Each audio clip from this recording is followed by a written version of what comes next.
Dr. Joe Show, trying to figure out what is funny. What is funny? What is humor? And you were saying that Off air? Yeah, I was saying that I find things to be humorous based on the surprise, the attack, the surprise attack. I didn't see that coming, and it surprised me to the point where I laughed from my toes. If I see the punchline coming, it's not surprising to me. I find the most humor when I'm surprised, when I didn't formulate where it was going and they got me. Right. So that is one category of Right. humor, right? And there are three basic ones, and that I think is the incongruity. Yeah. Incongruity, where you're expecting one thing and something else happens, like dark humor. Dark humor, really interesting. And I'll just share a dark humor joke. It's horrible. That's what dark humor is, really horrible. So, But funny. there's this woman is digging a hole in her backyard, and she finds, unexpectedly, a treasure chest full of gold and jewels. And she is so excited, she runs to tell her husband and then remembers why she was digging a hole in the backyard. Okay, so really dark, right? So that's not what you expect. That's Right. incongruity. Yeah.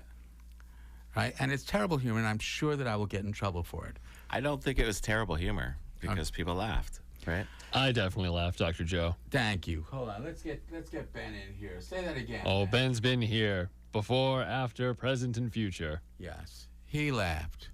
Funny is funny. Funny is funny. I think it's subjective. What do you know about funny? Yeah. What do you? Yeah, right. What? I think it's relatively subjective because some people find things funny that other people do not find funny at all. And I think that there's a cultural component to it, and there's a timing component to it as well, because I think that there's some jokes that my dad used to tell that were really funny are completely politically incorrect now. Right? Oh, so era timing, you mean? Absolutely. Really right. I thought you meant timing of presenting the punchline. No, so the time you're presenting a punchline, one of the jokes is a classic joke about this. So this guy is put in jail, and he's there, and he knows he's going to be in jail for a while, and he goes in, and he's being shown around the lunchroom where everybody's having lunch, and somebody yells out, 78, and everybody starts laughing. And this guy's saying, what's so funny about that? He says, another guy shouts out, 53! Everybody starts laughing.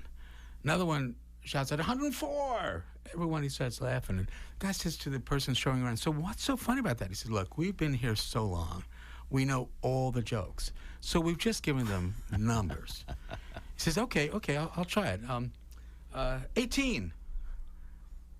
Nothing. 24. Nothing. 163. Nothing. And he says to the guy showing up, what's going on? And this guy says, you just don't know how to deliver a punchline. Right. And so you guys laugh, right? So is that incongruity? I would say so, right? I didn't see it coming. You didn't see it coming. No, I There's didn't no know way where it you was could have going. foreseen that. I was Okay. I was worried. I was worried. But you laughed. I did, Right. because it got me. Okay. And so that laughter is also part of the biological domain. Yeah. Right? So the joke itself can be in that home or social domain. It activates something in the I see domain. How do I see this? Do I relate to this? And then you have this biological response, which is the laughter, that release, whatever that stress is, as you're, concentrating on the joke, trying to get there. So incongruity is one form of humor. I'm curious, you laughed also, Tom. I did. I would say on the same basis, there was a rule I didn't know about. What do you mean? In the world of this joke, Yeah. Let me put you on the spot, Tom. Go on. No, I like, because I like it, because I like when one character will just innocently make an assumption everyone else will make, and in that world, the character's like, "Oh, you idiot! Right. Why would you do that?" Right. And when I said, let me put you on the spot, Tom, Mark smiled. I don't know whether Ben smiled, and you did. So that's another category of humor, and I didn't necessarily mean to do it, but there's something called the superiority humor, right? So I didn't mean to put you on the spot with that, but by putting you on the spot, it created a group where we were all sort of in this group together waiting for you to respond.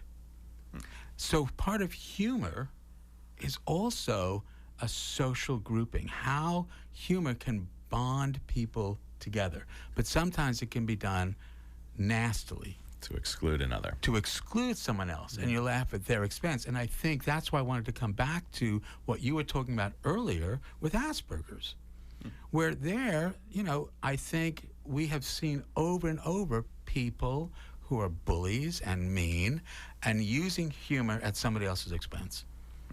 Butt of the joke. Butt of the joke, exactly. But unfortunately, that also creates a group of people around this butt of a joke at the expense of someone who is now outside.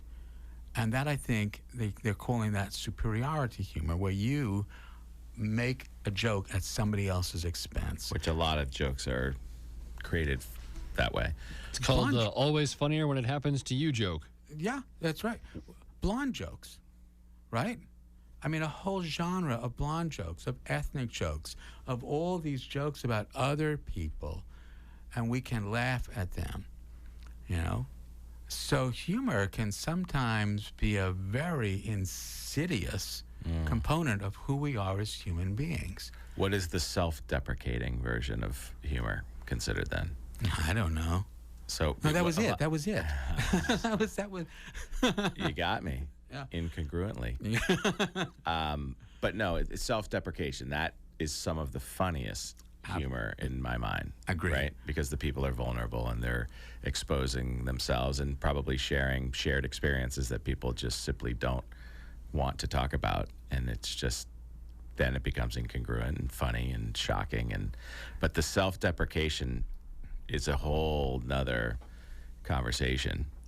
And I think some of the bravest people are the ones who can do self-deprecating humor, right? Who really can look at themselves in a way that allows other people to not only see their vulnerability, but their courage as well. So there are these really interesting ideas about humor. Now, do people have certain levels of humor? The ability to have a common sense, because not a common sense, sorry, a sense of humor, because there are people, and I find myself in various communities, moving around within subsects of communities and this and that, and I'm always drawn by funny people. I'm drawn to funny people. I want to be around funny people. It makes me feel good. I love humor, but when somebody is uncomfortable or doesn't have a sense of humor, I'm not super comfortable around them. Why do you think that is, though? Because they're not funny. They're not funny. But when you say you're not comfortable, that's a different feeling. Right. So what is that discomfort? Is that anxiety? Well, if somebody has proven to me that they have zero sense of humor, I can't be myself because I like to exhibit humor. I can't trust people that don't have a sense of humor. Really? Agreed. Why is that? They're not real. Well, they're not real. Yeah, because you have the feeling that if you can only interpret things on a very two-dimensional level, then I think anything you can say can and will be used against you. Like anything, even sarcastic. And I know, like, this is speaking from experience. Like, I would take things said sarcastically seriously, and that could ruin my day. Yeah. So this is Sarcasm really is a whole different ballgame. Oh, sarcasm is, I would say, a subset of humor, wouldn't you say? It is, but it's also... Don't you just hate sarcastic people? Easily and most dangerously mixed. This is the worst episode ever. So. This is the worst episode ever.